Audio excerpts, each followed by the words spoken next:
My name is Mark Escombe and I'm the MD of a company called Goo.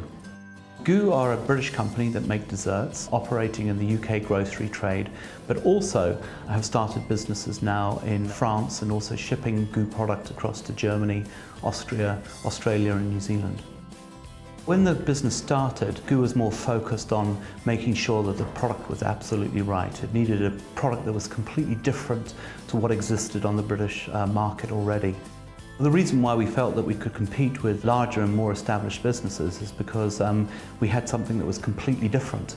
There hadn't been a product like Goo before, both in terms of its taste, its quality, and also its very contemporary positioning. And with that unique positioning, it did target a niche market. We were appealing to a core target of consumers that really hadn't been addressed with any of these other products previously. Probably a female, she's probably slightly younger, probably professional, maybe a little bit more affluent, lives in an urban area versus a rural area, and that's our bullseye target for Goo. Like many entrepreneurial companies, when Goo originally started, it was probably more on a gut feel and an entrepreneurial feel than it was on market research. But I think what was different about Goo than many entrepreneurial companies is that it was also backed up fairly rapidly with some qualitative and quantitative market research, which proved out the fact that actually the gut feel was right. When we sit down and make decisions about how we're going to market the brand, it comes down to a number of different factors. It's obviously clearly revolves around what is the consumer insight and who that consumer is. But then you think about how you're going to go after that consumer. So you need to understand what kind of media they're watching, where they're shopping, and then understand the cost of reaching them.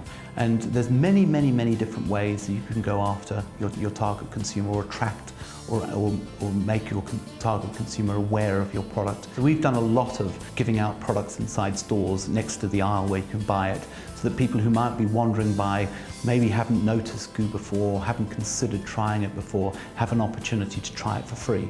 And once they've tried it, we know that they're going to buy it. And it's really trying to find the balance of how quickly you get to them, how many you get to, and how much that costs. The 4 Ps, product, place, price and promotion, are all important to developing a brand and getting to your consumer. You cannot say that one is more important than any of the others. They all need to work in unison with each other in terms of building the brand. If any of those things are wrong, or you don't have them, or they're weaker, the product almost certainly will fail. When the company was first set up 8 years ago, marketing was very much focused on getting people to try the product. 8 years later, and now we're more established and we have more funds to build the brand, we're focused as much on getting people to try the brand, but also building awareness, which is more expensive, but we can afford to do that now. The top 3 things that I would do for marketing a brand, one is that stay loyal to what your brand is about. Don't mess with the original equity of the brand, stay very loyal to that.